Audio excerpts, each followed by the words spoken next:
Uh, I'm gonna try the best I can to be quiet because I'll do, next time I'll make sure to set up. Usually no one's here. All right, starting the recording again.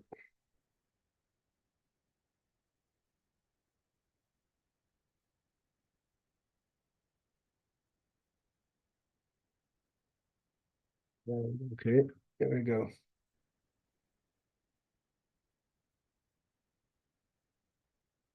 Okay, guys,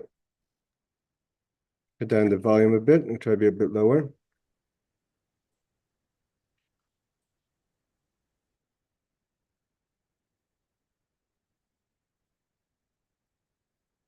Let's share the page here, the Sicho.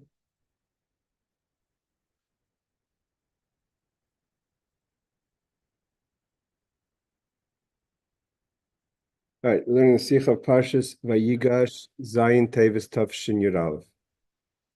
Here we go. Yom Shabbos Kodesh Parshas Vayigash. So this is from the year 1951. It's Shabbos Kodesh Lefnei Siyum Yudav Chodesh Amir's Kaddish. This is the year, and the Shabbos before, the previous Rebbe was finishing. The Rebbe was finishing Say Kaddish for his father-in-law, the previous Lubavitch Rebbe. The Rebbe said like this: Al Piyam Meduber Lil, based on what we said before in the previous talks, based on the words of the Orach Chaim, that Yom HaShabbos Koilel Shabbos includes within it Kol Yemei Shvu, all the days of the week. Shekulam Mekabim Chayusam Yom HaShabbos. All of them receive their vitality, like we've learned before, is from the days of Shabbos. And how your week is going to go the further week is dependent on Shabbos. And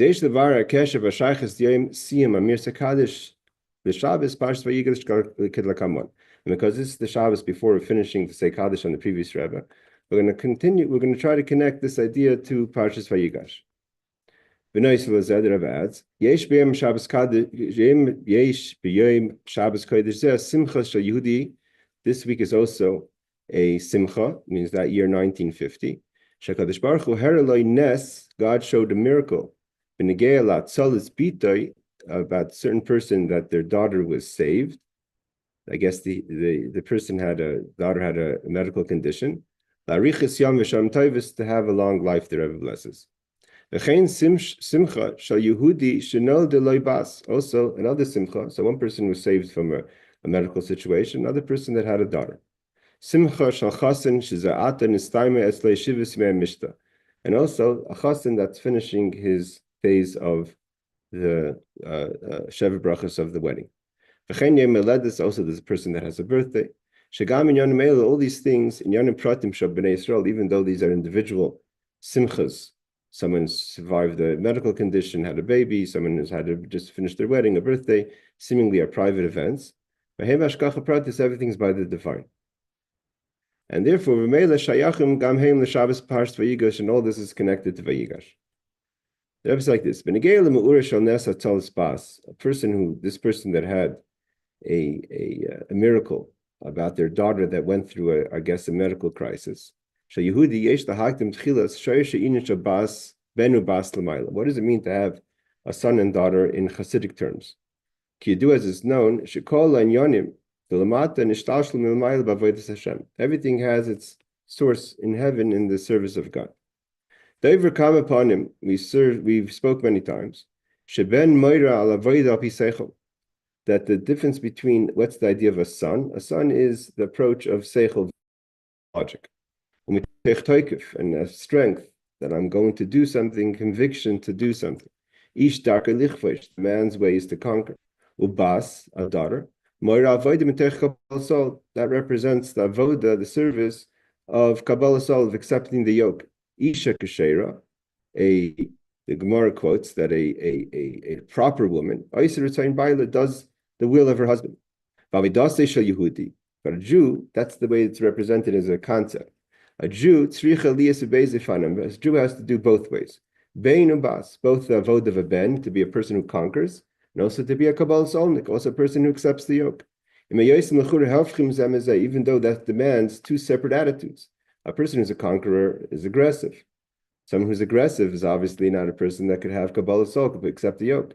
And someone who accepts the yoke is seemingly passive. So how do we have both the idea of aggressive and passive and passive in the same avoda, in the same person? So Mr. Rebbe says, Mechad Gisa, from one side, Toivim Yehudi, what's demanded from a Jew, is inyan habitul, is self-nullification, which is the whole idea about Parshas Vayigash, the bitul of Yehudah. Benafshi ka'ofer l'chol tiyah, that my soul is like dirt, like we say every day in davening. Is loirak shlilas hagaiva vayeshes. And what does bitul mean? Bitul doesn't just mean to get rid of your ego and yeshes, your being. Elegam, hey Aaron, elegam l'haniyach hatzida, to put to the side tavasav ritzaynasav v'gam sichle. Sometimes you have to put away your desires, your wants, and even your own logic to accept the yoke of Hashem.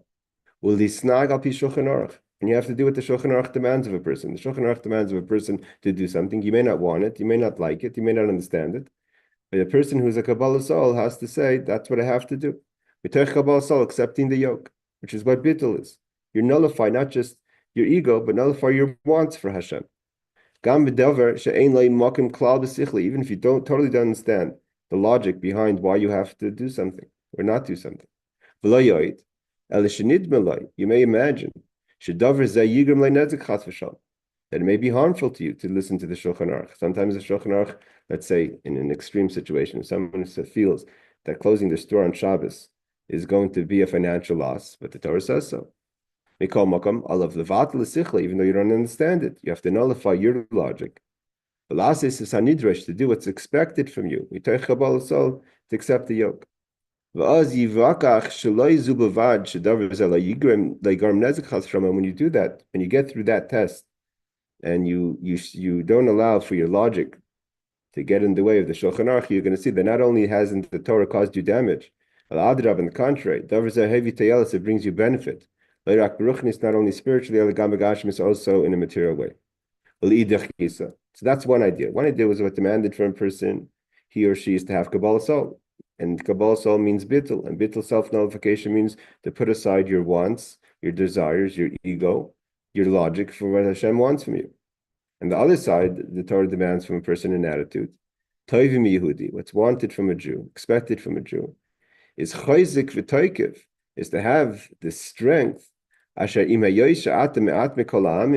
even though we're the few amongst the nations, and amongst the Jewish people, the people that keep the Torah mitzvahs, according to the halacha, are less than the people, unfortunately, that don't.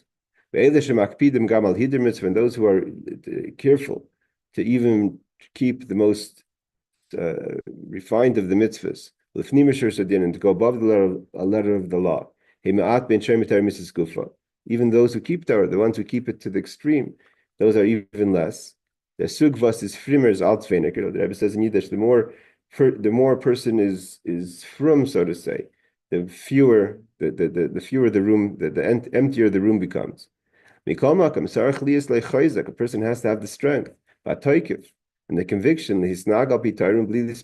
Don't get overwhelmed by the majority. A person will look at the majority and say, the majority of people are not doing this, so why do I have to do it? But you don't get overwhelmed by the majority. You do what you have to do. The Rebbe gives an example. A person may think, so you shouldn't say, conservative. The Rebbe is talking in the 50s. A person may look around and say, most people go to conservative synagogue. So maybe I should go with most people, the majority goes. Other things that are above the letter of the law. If you want to put on a second pair of tefillin, you say, well, how many people are putting on two pairs of tefillin? Why should I put on two? Most people put on Rashi, that's enough. A person shouldn't say,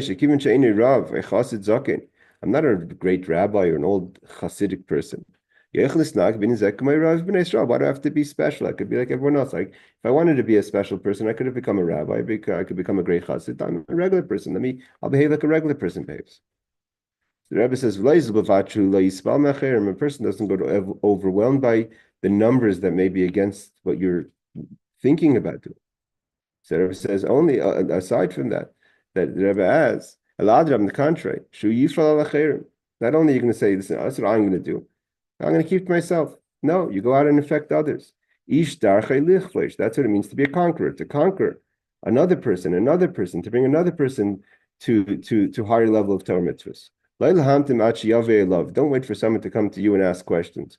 To be effective on them. To bring them closer to the performance of Torah mitzvahs. Start off being warm, and of course, always be warm and being encouraging. But also to be effective. Not just, it's nice to invite people to your house and give them a nice Shabbos experience, but the idea is also that a person should start becoming more Torah observant. Let that person also be diligent and careful in the mitzvahs and to go above the letter of the law. And that's what it means to conquer. Conquer means is to go out there. So a person, what the Rebbe says, what's demanded in a person is to have this kind of tension where on one side you're totally Bital, put away, you totally nullify your wants for Torah wants. And at the same time, you take that Bital and you become a conqueror, you become a person who's darki shalish lichvosh. The nature of a man is to conquer. The Rebbe adds. This idea that a person needs strength not to be overwhelmed by the majority, on the contrary, to affect them. Who is the first minority out there screaming that there's Hashem? That's Avram, our father. He was alone. Avram was one amongst everyone else. He was one against the whole world. The Medrash says, Shenikra Avram Ivri. Why is he called Avram the Ivri? Ivri means from the Aver, the other side. Hashem Shekola Elam Kulei Mi Aver Echad. The whole world is on one side. Who Mi Aver Echad, and he's on the other side. Avram was totally alone, doing what he had to do, what he understood has to be done. Shekulam Hayu Oiv Devay Zara. Everyone was worshiping idols. V'Rakul Levada Hisik Derech Emes, and only he's the one who understood of how it has to be done, and he stayed with it. He stayed with what he understood. He knew there's one God. He's the creator. Nevertheless, even though he was all alone, and everyone thought he was crazy, not only did he say, okay, this is what I'm going to do. I'm going to go in the way of the truth. And completely spoil not to be overwhelmed from the world. On the contrary, Avram went out there and changed people. He conquered the world. He stood there and he called out, B'kol Gadol, in a loud voice, to the whole world, to let them know, there's one God, and stop with this idol worship, and we have to serve Hashem. Like it says, that it's brought down that Avram called out the name of God. He didn't just say it. He made others say it. Anyone who passed his tent, anyone who benefited from his work, from his house, from his hospitality, he said you have to bench Hashem. You have to recognize there's a single God. Not only was he effective on them, that they should acknowledge there's a God. More than that, he affected on others. To the effect that they should pass on the message to other people. So one person has so many people you could be in contact with. If you go out there and you make each person that you're in contact with not just a makabel, a person who receives, but a mashpia, right? The idea is to make mashpiyim, to make other givers. So if you give someone an idea, tell them there's a single God, the idea is that person should go out and send the message to another 10 people, and another 10 people send it out to another. And that's how you multiply the ideas of the single God. Der Gangen say the yarn. And the Rebbe said, he so much kind of said, emphasized to them these ideas of a single God. And he made them also tell others about it. Not just that there's a God in the world. That the world is one thing. And God gives vitality and life to that existence of the world. God is the world. There's no existence outside of godliness. The whole existence of the world is godliness. The Rebbe says in the footnote in the bracket, even though after Avram Avinu taught the world about the single God, there's still many mistakes. It wasn't like he was able to totally change the world. The very fact, they stopped worshipping idols. They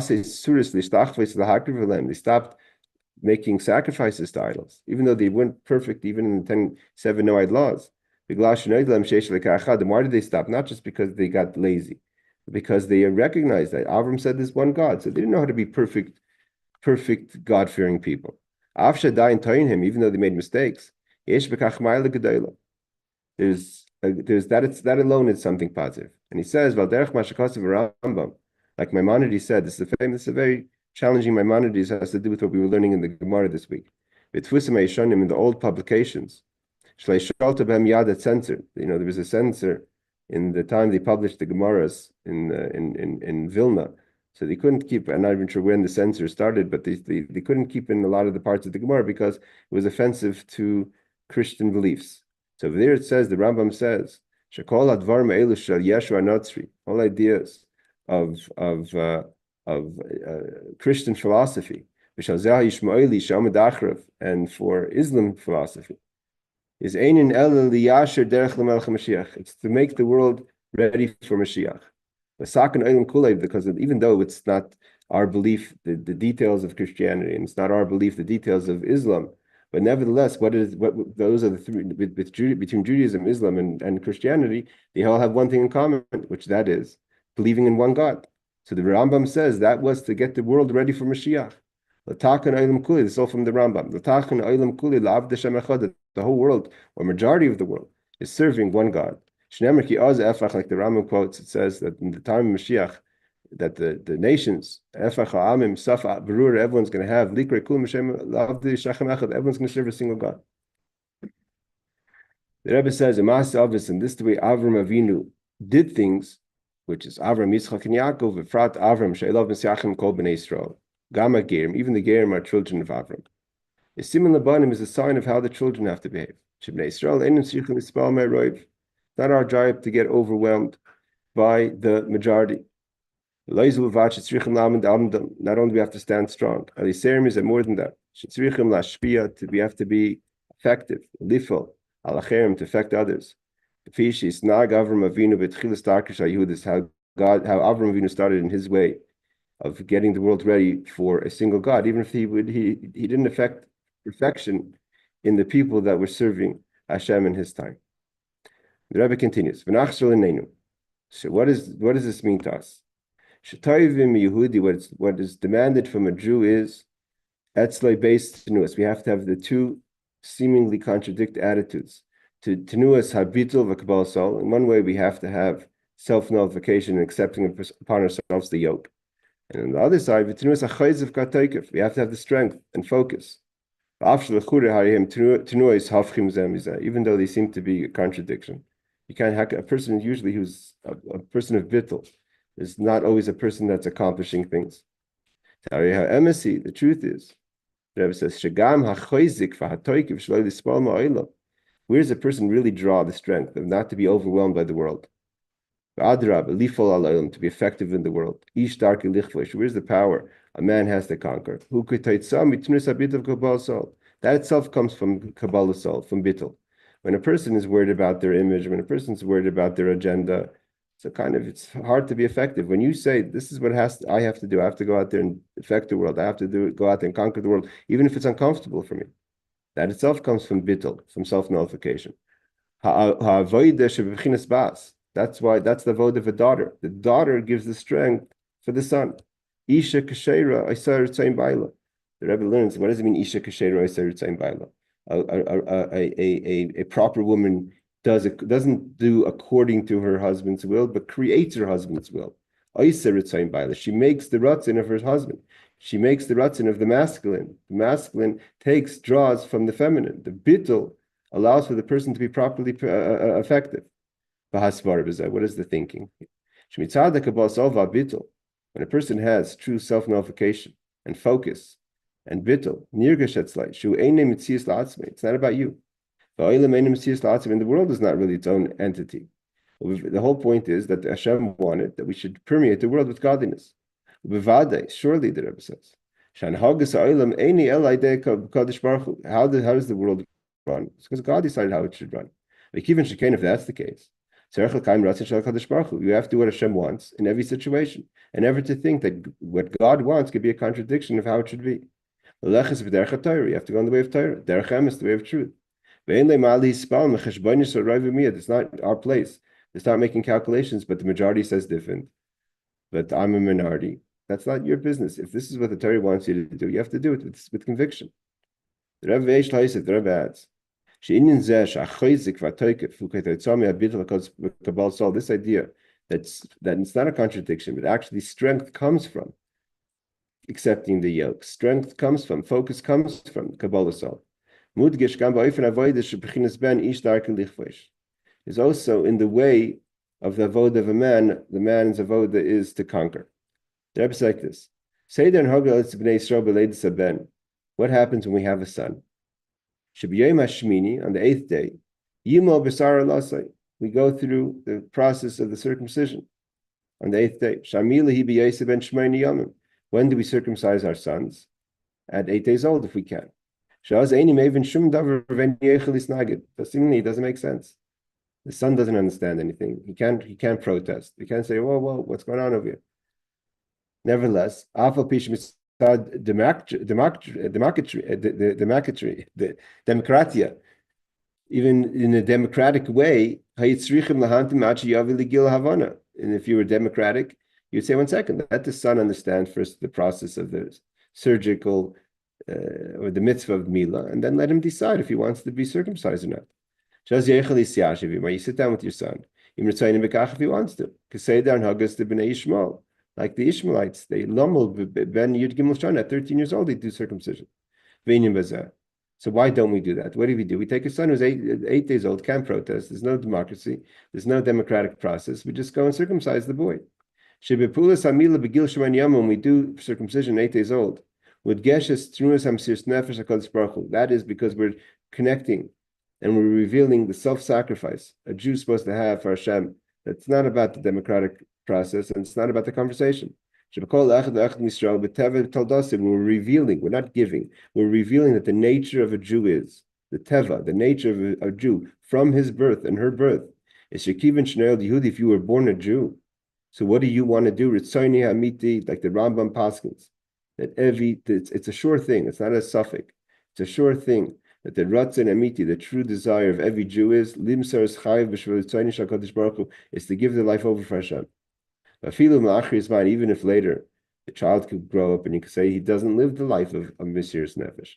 He's showing everything's the opposite. He would never have chosen consciously, possibly, to do a circumcision. When he becomes older, I don't want to be such a Jew. I don't want. Don't label me as a Mesiras Nefesh Jew.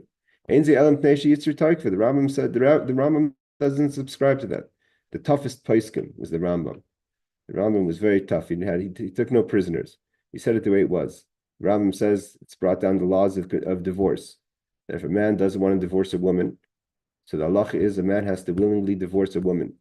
And if he doesn't want to divorce her, the Rambam quotes that you give him some petch, you hit him until he says, I want to.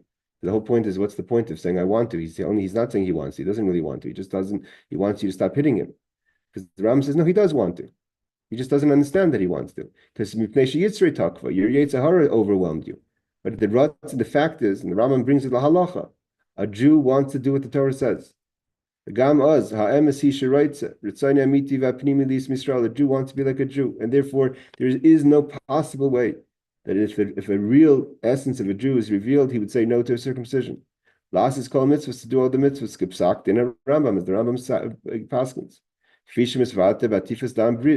Adam hu nefesh, and we show it in the soul. The blood is in the soul is in the blood, and therefore we draw blood in the circumcision to reveal that.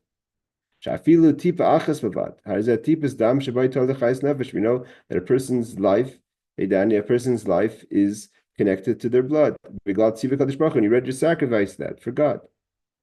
So vatam shemilhi b'yom hashmini v'lo yufnei. So why do we do it on the 8th day? Let's do it on the 1st day the baby's born. It's brought down the child should live one Shabbos. So minimum, you could be born on Friday and live a Shabbos, but even if you're born on Sunday, so at least if you're born on Shabbos, you could live one Shabbos. Because Shabbos, What's the idea of Shabbos? Why do we have to go through one Shabbos before Milah? Because Shabbos happens on its own. We know Yom Tov is Mikra Kodesh. We call out, the Jewish people decide the calendar, when is the new month, and therefore we decide when is the Yom Tov. So, but Shabbos, we don't decide. Shabbos happens on its own. The like Yom Tov, Shabbos is not like Yom Tov. Yisrael inu dikacheu lizmani, that the Jewish people are the ones who decide when there's the times of the month because of when the new month is. And that strengthens the idea that Shabbos happens anyways. It's a fact. Shabbos is going to come every 7 days, whether you like it or not, whether you accept it or not. It's going to be Shabbos. So to a Jew is connected to God, that's the way it is. So by experiencing one Shabbos, it reveals the process of our essential connection to God. And because of that, we're able to go through to reveal within the child, 8 days old, without asking him, that you are an essential Jew, and therefore you're going to circumcise yourself. You're going to be circumcised. By Dea Mila, when a person goes through circumcision, Tnuas HaMesir Nefesh, that which is the revelation of self-sacrifice, the highest level of self-nullification and accepting the yoke, that gives the person the ability to never be overwhelmed by the world. Lifal Ba'ilm is in contrary, to effect in the world each dark lichvish, man's ways to conquer. Based on this, we could explain. Rebbe is now going to go into the details of this person who experienced the miracle about his son, his daughter. When God makes a miracle for a Jew, saving this Jew's daughter, Rebbe is saying it's an amazing thing that when you go through in your life something that there is a miracle related to the daughter, it's a sign from God that you have to strengthen the daughter within you, which is the Kabbalah soul. In Bital, the Kabbalah soul. And that will help for you to be effective in the masculine side. And your resolutions that hopefully this person took, and we should all take in our ways of accepting Torah. Notwithstanding of how you behaved up until this point. When Hashem wakes you up with this challenge of a daughter, is a sign that we have to do a little Mesiras Nefesh. When we know Shizui Derech, this is what Hashem wants. Specifically, when it comes to education, what does Hashem want us? How does Hashem want us to educate our children? The other children, we have to give our kids the Jewish education, and even if it demands Kabbalah soul, even if the price tag is high, even if private learning is expensive, we go out there and we do it because that's what Hashem wants, to educate our children in Jewish education. There is a saying from the Rebbe Rashab, Shemevar, that he explains, that there's a positive to the fact that we're kind of slumbering and kind of in a faint status of the Jewish people in Golus, right? We're not awake like in the time of Geula, of redemption, or awake in the time of the Beis Hamikdash. So, right, we learned the Maimer that Hayinu Kacholmim were like dreamers, right? Api Mashal, like an example. So the Rebbe Rashab explains it. You have a father. Sheesh Lei Banim, has children. Shiatsu Farshu. That they leave him, but the father is not so overwhelmed. Again, he's just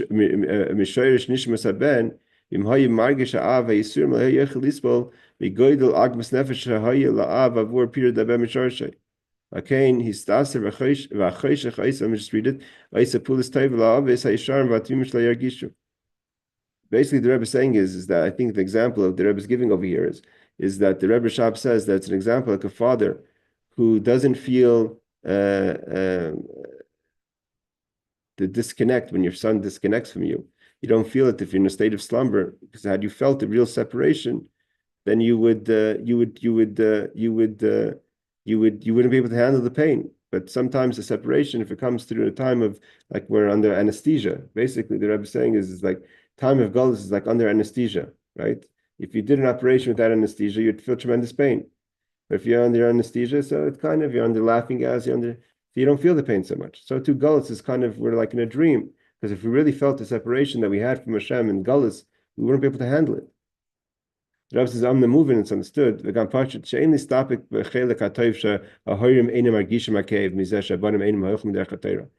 not, we're not supposed to be satisfied that we're kind of numb when our children don't behave in the ways that we want.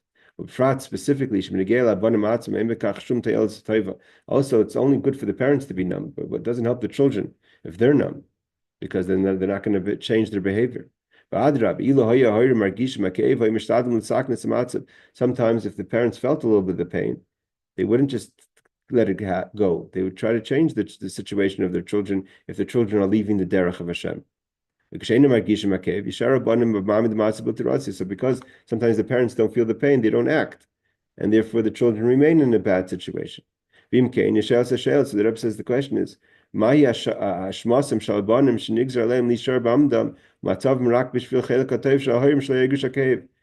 the Rebbe says, the Rebbe is not blaming the parents. The Rebbe is just saying, but why is it the children's fault that if God doesn't want the children to feel that God doesn't want the children to feel the parents to feel the pain, so He's numbing the pain of the separation when the children don't go according to the ways of the parents, and therefore the parents are not good parents. They're not educating. They're not disciplining their children. So to be numb, to be under anesthesia, is you don't feel pain, but you're also not active. So why is it the children's problem? Because God doesn't want the parents to feel the pain. We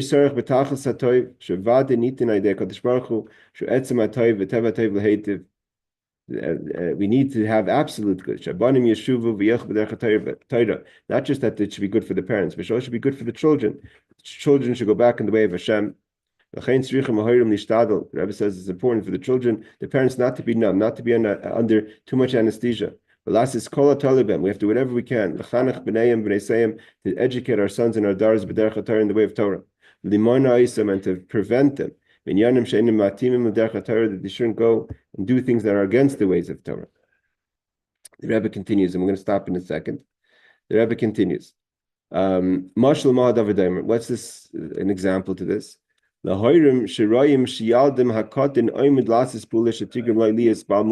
Imagine, very connected to today.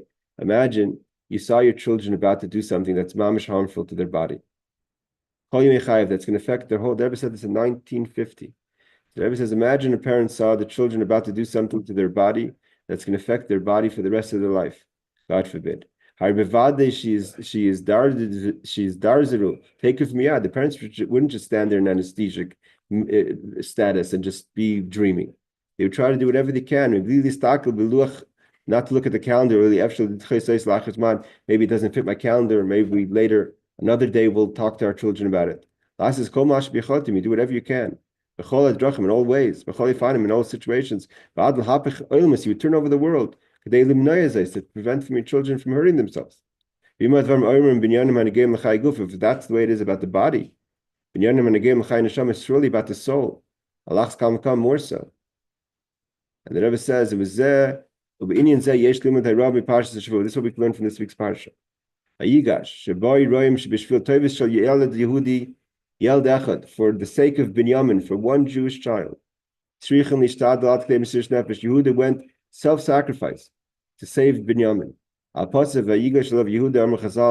says that Yehudah approached Yosef. Chazal teach us. Yehudah was ready to do anything to save his younger brother. If you would have to go to war against Yosef, you would. Not knowing it's Yosef, of course. If Yosef wouldn't willingly free Benjamin, he was going to go to battle. Seemingly doesn't make sense. How did Yehudah even think he could fight Yosef? Yosef was the head of an empire. Yehudah was only a few people, 10 brothers. He was the ruler. Even if Yehudah was a great warrior and a strong person, the Medrash tells us that Yosef and his brothers and his sons were stronger than Yehudah. Because when Yehudah tried to stamp his feet and show strength, Yehudah started to wonder, Yosef is stronger than me. How did he even think to fight him? The answer is, Divrei Yehuda, this is what Yehudah said. Lama nichnas l'tager. Why did he go in to Mesiras Nefesh to save Binyamin? Ki avdecha or v'sanar. I have become a guarantor to this child's life. Mi'im avi to my father. Lamar im lo yavienu elecha, that if I don't bring Binyamin back, I'm responsible. He took responsibility. The kivin shalakach alatzmei achrayis, because he took upon himself the responsibility. Lahavis Binyamin liYaakov, to bring Binyamin back to Yaakov. Tzarich lishtadel avurai ad Mesiras Nefesh. He was going to go to Mesiras Nefesh to take on that, to actualize that responsibility. V'chol afilu k'shem dibra oidis yeled Yehudi echad. This is only for one child. Only Binyamin was at risk. The other brothers could remain. He said, go back home. Binyamin stays here. Nevertheless, just for Binyamin. He went self-sacrifice because he had responsibility. This is the lesson. This is on the bottom line. For every son and for every father and mother. If God placed upon ourselves, and He did, on every parent, the responsibility as parents, for their children, not just anyone's children, is Arav, you have to take responsibility for your children. Even for one child. To make sure that doesn't happen to him what shouldn't happen. Up until the point of self-sacrifice. The Rebbe adds, and we'll conclude here. Yehudah Daika. Why is it Yehudah? The name Yehudah. Yehudah Milashon Haydah. Yehudah acknowledges. Bital, he accepts upon himself the yoke. Vayigash Yehudi Hagashal Machama. He accepts upon the yoke even if he has to go to war. That's because he's the strength. He has, because he has Bital, because he's Haydah, he's ready to do anything to do what he has to do. Bital gives clarity. Bital says, this is what has to happen. And if I have to go to war for it, I'm going to go to war for it. Binyamin is coming home. No Jewish child is going to be left out. Like we said, through self-nullification, accepting the yoke, that makes you a stronger person. You don't get overwhelmed. To go in the way of truth. The way of Torah. Mitzvahs. To educate our sons and our daughters. In the way of Torah mitzvahs. And go till self-sacrifice. I gotta go. Yes, Aaron? How do you start the process? And at what level? Because you said that you should keep going, like, go to another level. First, it means you have to find the inner strength and the self-nullification to tap into that strength, to do whatever it takes to save the education of your children. That's what the Rebbe is saying. The education of your children have to go to the point that no matter what, our children's at Jewish education, even if it costs us much, even if it's difficult, we have to put away all our own agendas to make sure that we give a proper education to our children. That's the point the Rebbe is saying. So at what level? I mean, like you said, there's Hasidic people and there's modern Orthodox and everything in between. So yes, I hear that, but you go to the highest level that you can. The highest level that you can. The highest level and slowly with time, children bring their parents higher and parents bring their children higher. The Rebbe wants a person to become the best person, the best Jew that they could become. Okay. Laila Tov, everyone, good Shabbos and a good Chodesh. Happy Hey Davis. Laila Tov, good Shabbos.